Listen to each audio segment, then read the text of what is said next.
My daughter-in-law was having an affair with my husband before our divorce was even final. I pretended not to know. At the celebration dinner, they announced their new life together in front of my son. I only smiled.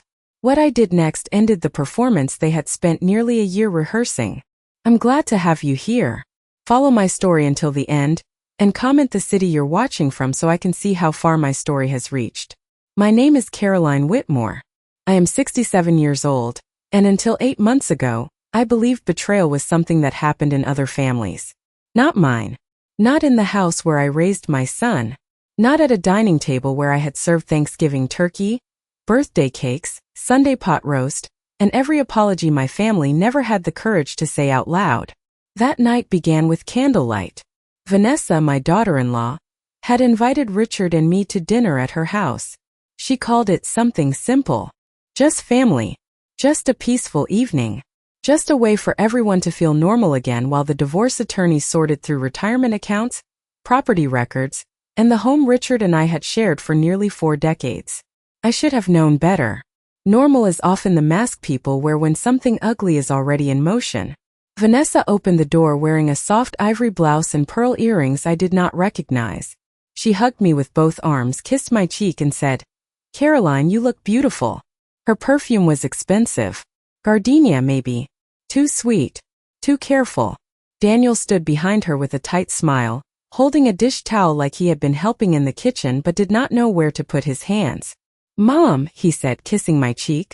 "Thanks for coming. Thanks for coming." As if I were a guest. As if I had not once helped him learn to walk across a hallway with orange carpet and a plastic fire truck in his hand.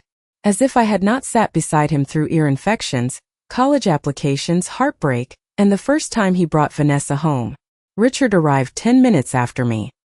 He did not ring the bell. Vanessa opened the door before he knocked. That was the first small thing. Tiny details are where the truth begins. During dinner, Richard barely looked at me. He sat across from Vanessa, beside Daniel, drinking the Pinot Noir she kept refilling before he asked.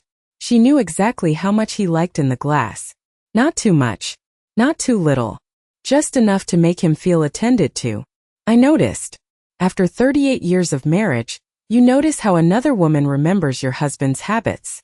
The roast chicken was perfect. Rosemary potatoes. Green beans with almonds. Linen napkins I had given Vanessa for Christmas 3 years earlier. She had folded them into neat rectangles beside gold-rimmed plates. My hands rested quietly in my lap. I kept telling myself not to be foolish. Divorce makes people suspicious. Loneliness makes the mind cruel. A woman my age can begin seeing ghosts in ordinary shadows if she is not careful. Then Vanessa stood with her wine glass. "I know this year has been difficult for everyone," she said softly. Daniel looked down. Richard stared into his glass. "But sometimes," Vanessa continued, "relationships end so better ones can begin." Everyone went still for half a second. Then Daniel gave an awkward laugh. Richard's mouth moved into something that was almost a smile. Vanessa looked directly at him. Not at Daniel. At Richard. Only for a second. But a second is enough when the heart has been trained by 40 years of marriage. I looked at my husband and saw guilt before he could hide it. That was when the room changed. The candles kept burning. Forks still touched plates. Daniel talked about a conference in Chicago. Vanessa hummed while clearing dishes.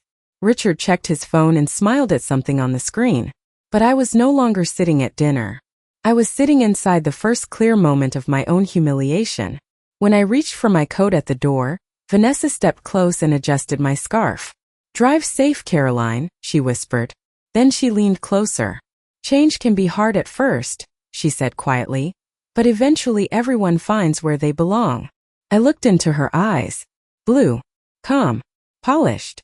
And for the first time in 12 years, I realized I had no idea who my daughter-in-law really was. The next morning I stood in my kitchen while October rain blurred the backyard windows. The coffee maker clicked and hissed. I had forgotten to put a mug under it. Coffee spread slowly across the counter and dripped onto the floor in dark little drops. I watched it happen. Then I cleaned it with a dish towel Richard's mother had embroidered before she died. The house felt wrong without him in it. Not empty exactly. Judging. His reading glasses still sat in the drawer beside the phone charger he had left behind. His old navy sweater hung in the mudroom. There were half-used throat lozenges in the glove compartment of my car from the last winter we drove to Vermont together. People say divorce is a legal separation. It is not. It is 1,000 small objects losing their meaning all at once. At noon I drove downtown to meet Linda Carver, my attorney. Her office overlooked Main Street in Hartford, 22 floors up, with windows so clean the gray sky looked like it had been pressed flat against the glass. Linda had represented wealthy divorces for more than 20 years. Nothing surprised her. Affairs, hidden accounts, second phones, secret apartments. Men who called their wives unstable after spending years teaching them to doubt themselves. "You look tired," she said when I sat down. "I am tired." She did not smile.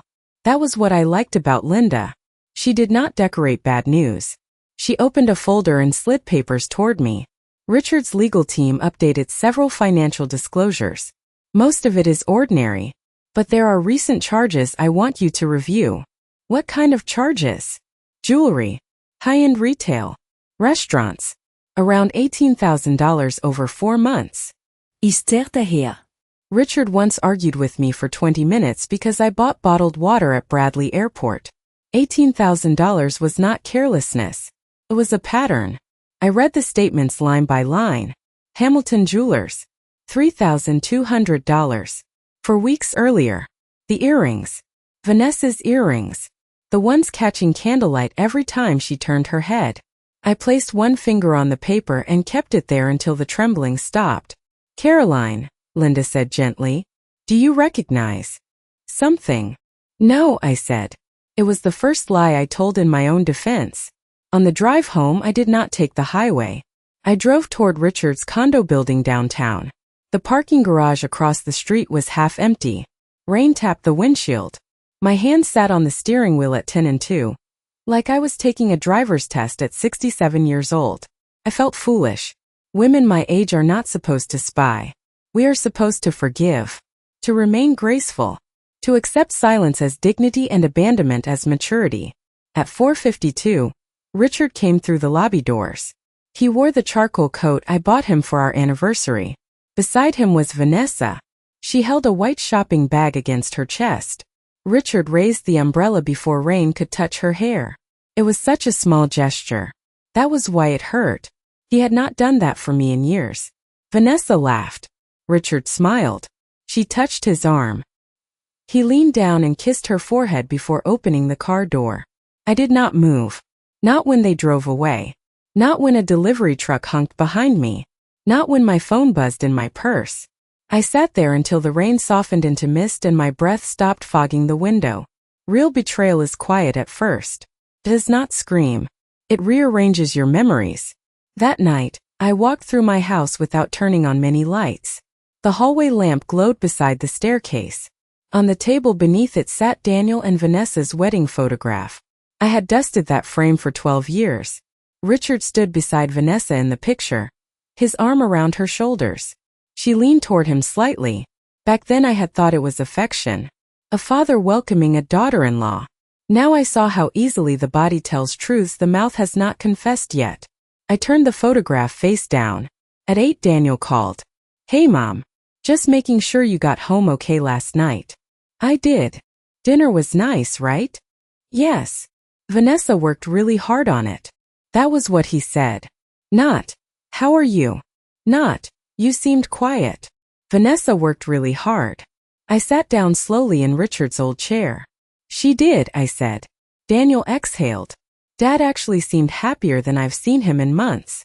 "Happier?" Looked toward the dark window over the fireplace. My reflection stared back at me, pale and still. "That's good," I said. "Honestly, Mom, I think the divorce is probably best. You both deserve a fresh start." Fresh start. Another polite phrase people use when the truth is too ugly for company. After we hung up, I opened my laptop.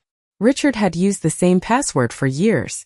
He used to joke that changing passwords was how people locked themselves out of their own lives. I logged into his old airline rewards account.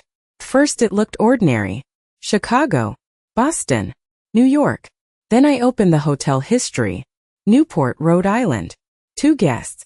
Manhattan. 2 guests. Boston Harbor. 2 guests. The bookings stretched back 11 months. 1 trip stopped me cold. Newport in April. That was the weekend Vanessa said she was visiting her sister in Vermont. She had hugged me in my own kitchen before leaving. She had helped me carry grocery bags from the car.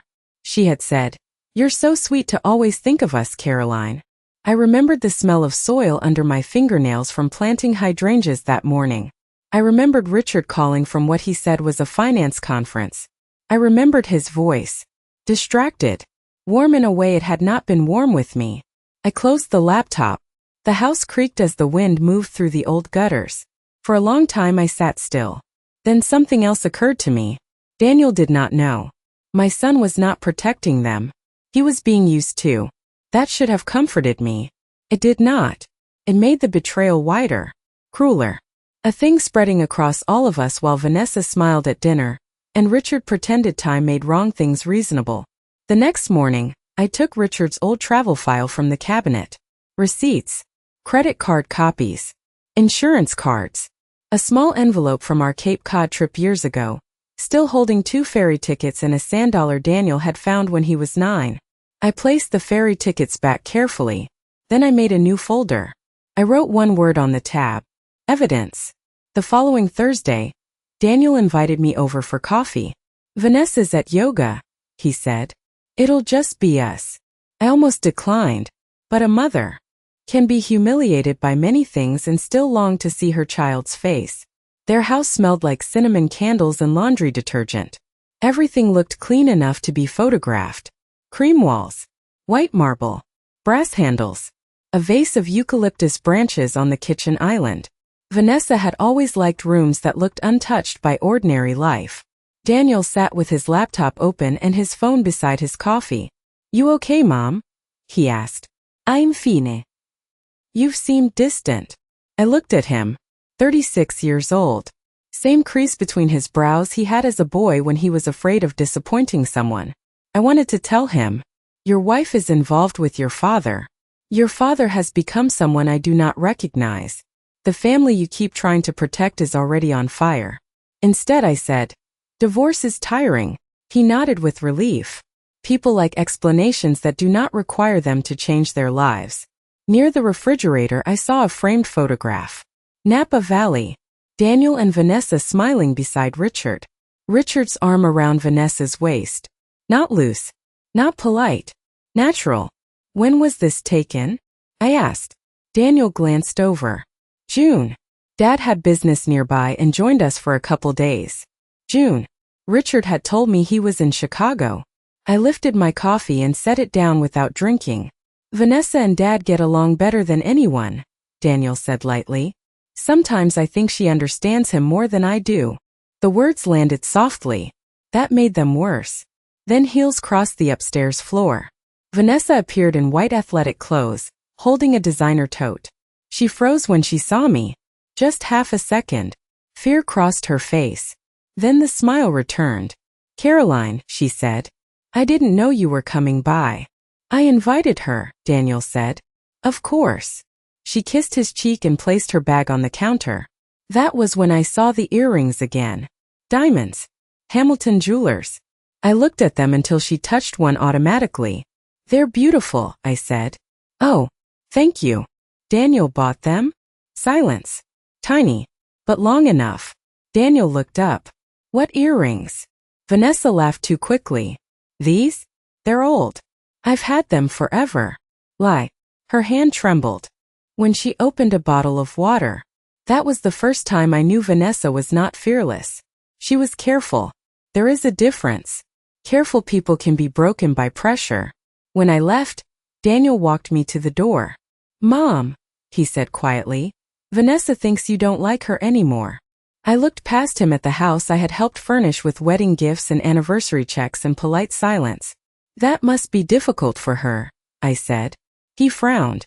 I kissed his cheek and walked to my car. On the passenger seat, inside my purse, my evidence folder waited. The following Monday, Linda called. "I need you to come in," she said. Her voice told me not to ask questions over the phone.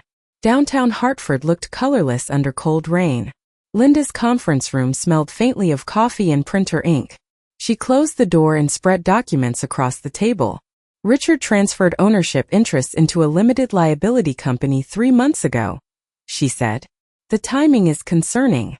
I read the top sheet. Whitmore Consulting Group Holdings LLC. Authorized signer, Vanessa Whitmore. For a moment the words did not make sense together. Vanessa. Authorized signer. Richard's business structure. How much? I asked. Linda folded her hands. Approximately $1.8 million appears to have been repositioned. $1.8 million? So far. There are moments when grief becomes something harder. Not anger. Not yet. Clarity. Richard had not simply betrayed me emotionally. He had tried to remove me financially while expecting me to keep acting confused and fragile. And Vanessa had helped. Linda watched my face. Do you want to proceed aggressively? I thought of Vanessa adjusting my scarf. I thought of Richard raising an umbrella over her hair. I thought of Daniel saying, "We're still family." Yes, I said.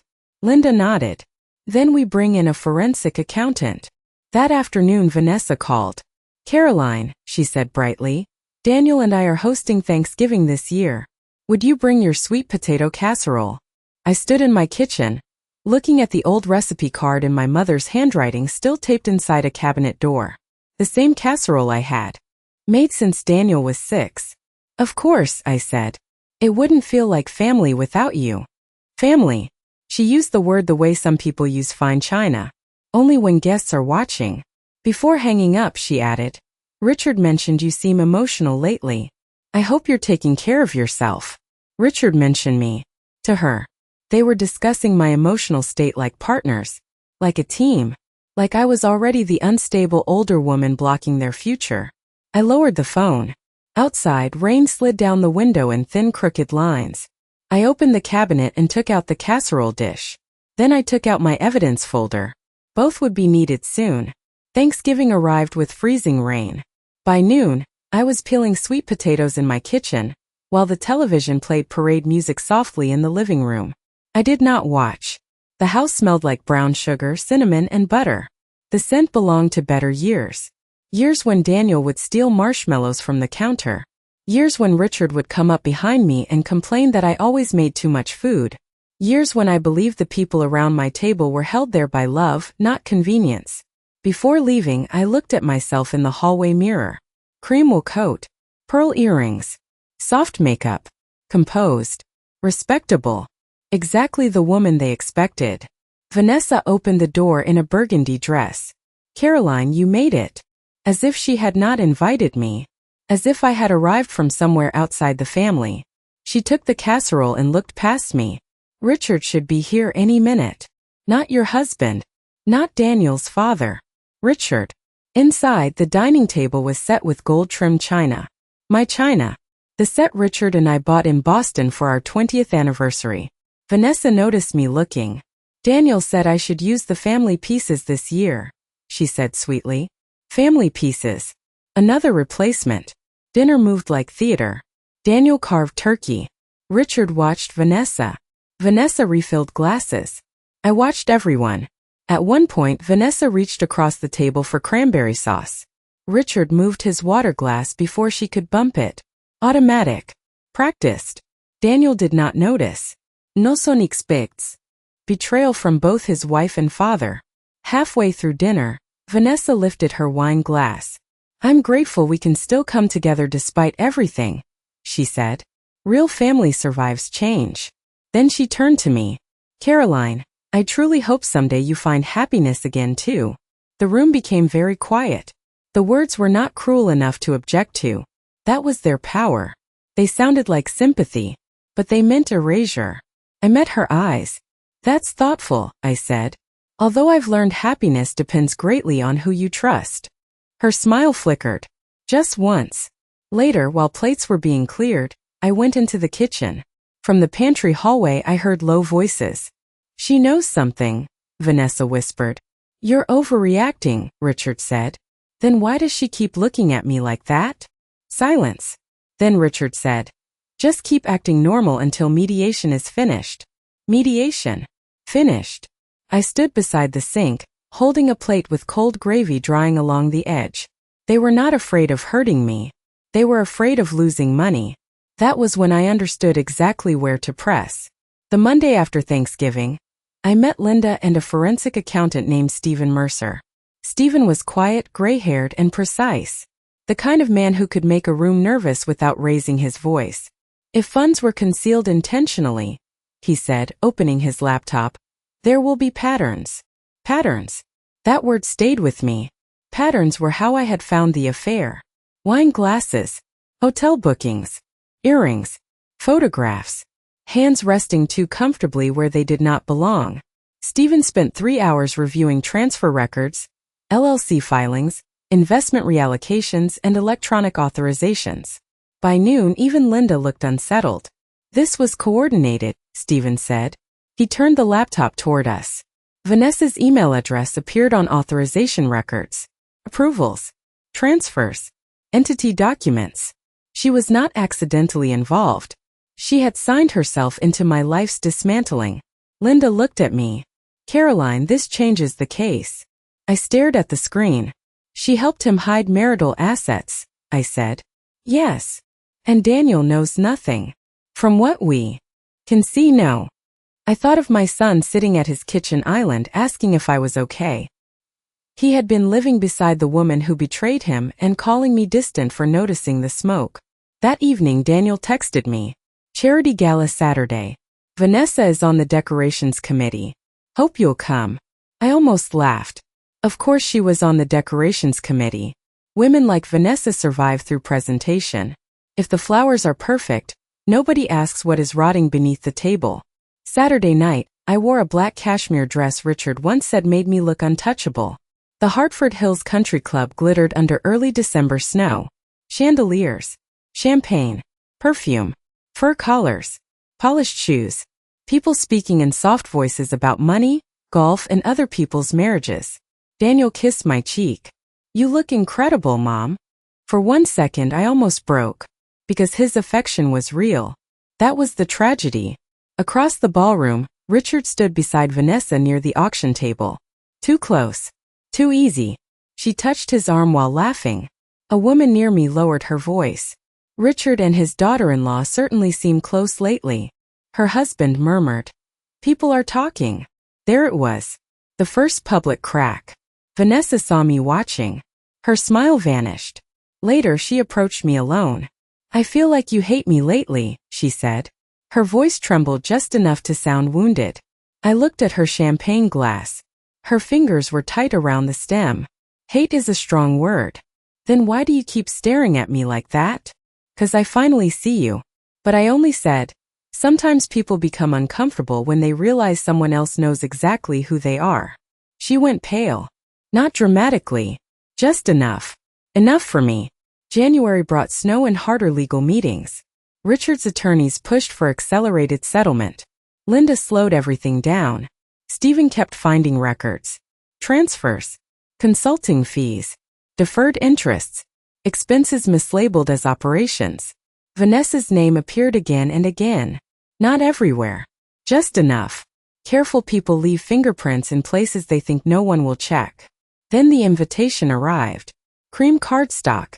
Vanessa's handwriting. Private celebration dinner. Join us for an exciting announcement.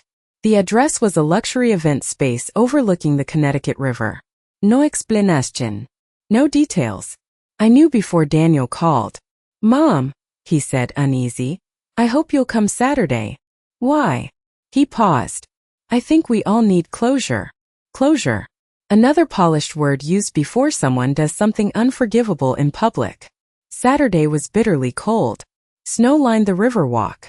Black ice shone under streetlights. I wore a white wool coat over a black dress. Inside, the ballroom glowed with candles and soft jazz. Business partners. Country club friends. Neighbors. Distant relatives. People who had known me as Richard's wife for decades, and were now watching to see what I had become without him. Daniel looked pale. Thank you for coming, he said. He did not know. That was clear. He thought this was some uncomfortable family step toward healing. Then Vanessa appeared in ivory. The diamond earrings flashed. Richard stood behind her, waiting, watching, expecting collapse. I smiled politely. Beautiful event. Her face tightened.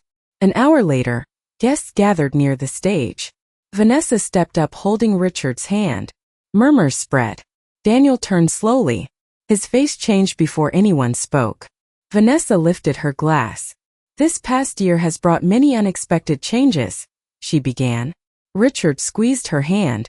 We wanted to share that Richard and I are starting a new chapter together. Silence fell. Not surprise. Confirmation. I looked at Daniel. All color had drained from his face. Dad, he whispered. Richard stepped toward him. Daniel, listen. How long? Daniel asked. Vanessa reached for him. He stepped back. Do not touch me. The room stopped pretending. Richard looked at me. Caroline, he said tightly. Please say something. After everything, they wanted my voice only when silence became dangerous for them. I stepped forward. Linda entered near the ballroom doors. Stephen beside her. Richard saw them and understood. Vanessa did not. What is this? She whispered. I looked at the crowd. Since tonight seems to be dedicated to honesty and new beginnings, I said, I think everyone deserves the full story. Richard lowered his voice. Do not do this here. I looked at him. You should have thought about that before turning my family into your private business arrangement. Linda opened the portfolio. We completed our forensic review yesterday morning, she said professionally, including transfers connected to Whitmore Consulting Group Holdings. A murmur moved through the room. Vanessa looked at Richard. What is she talking about? Richard said nothing. That silence told me something important. He had not told her everything. Manipulators often forget they are also being manipulated. Linda continued. Approximately $1.8 million was concealed during active divorce proceedings using shell entities partially authorized by Miss Whitmore. Daniel stared at Vanessa. Authorized by you?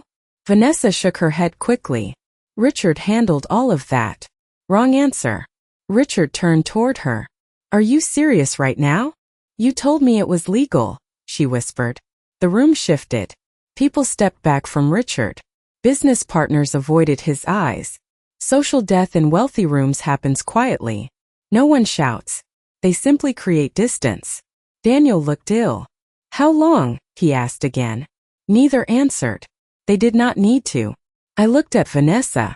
You spent years trying to replace me, I said. But stealing someone else's life means inheriting the consequences too. Her eyes filled with tears. Real tears this time.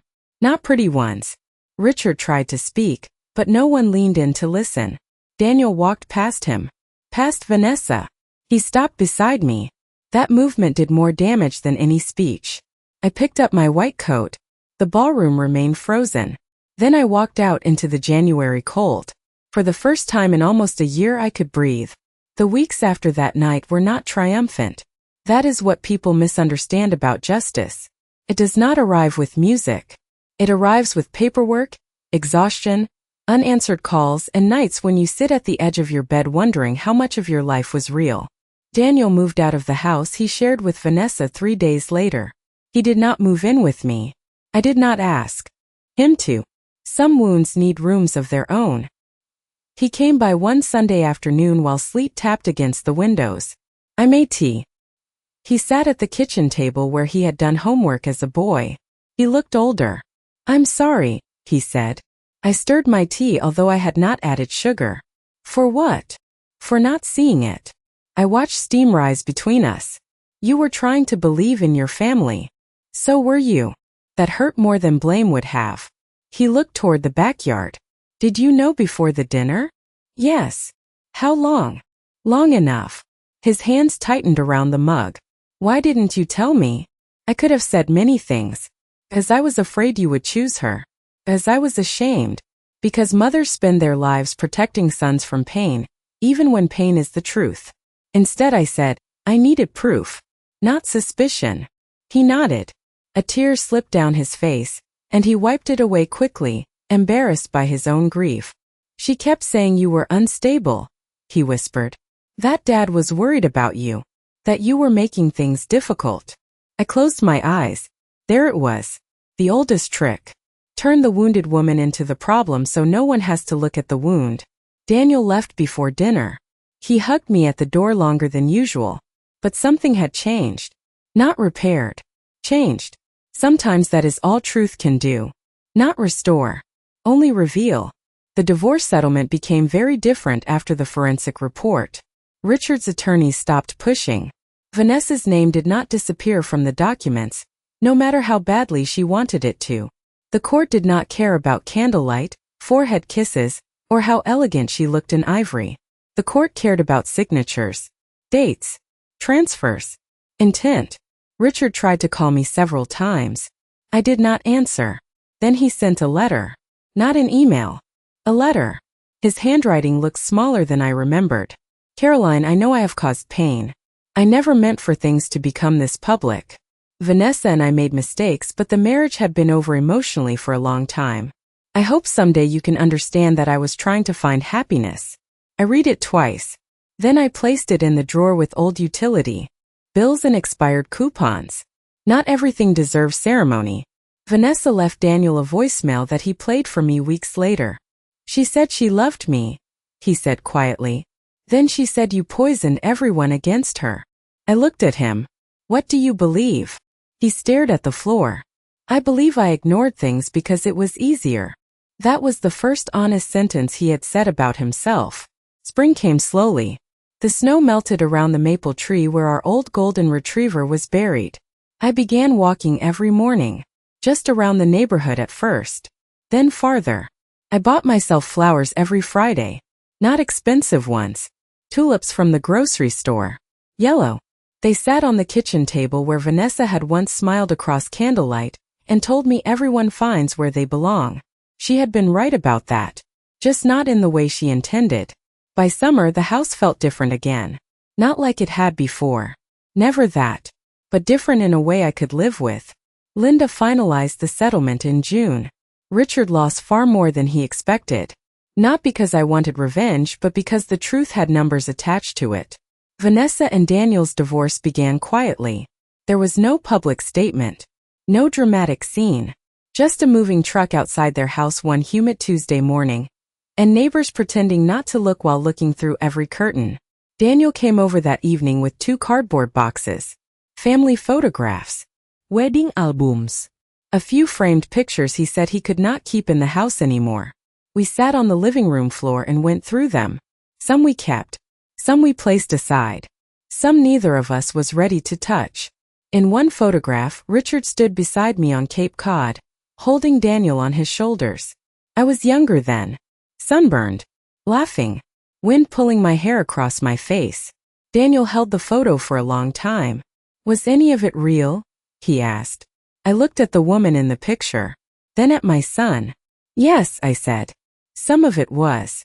That is the hardest truth about betrayal. It does not erase every good moment. It stains them. And you have to learn how to remember without letting memory become a prison. On my 68th birthday, Daniel came over for dinner. Just him. No big celebration. No performance. I made baked salmon, roasted asparagus, and a small lemon cake from a recipe my mother used to make. Halfway through dinner, he looked at me and said, "I'm glad you stayed calm." I smiled a little. I wasn't calm. You looked calm. That's different. He nodded. Outside, evening light settled over the backyard. The maple leaves moved gently in the warm air. After Daniel left, I washed the plates by hand. The house was quiet, but not hollow. On the counter sat my reading glasses, a grocery list, and a vase of yellow tulips beginning to open.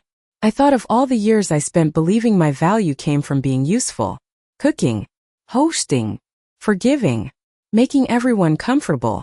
But a woman does not become worthless because her family stops seeing her. Sometimes that is when she finally sees herself. I turned off the kitchen light. Then I walked upstairs slowly, one hand on the banister, listening to the familiar creak of each step beneath my feet. This was still my house. This was still my life. And for the first time in a long time I belonged to myself.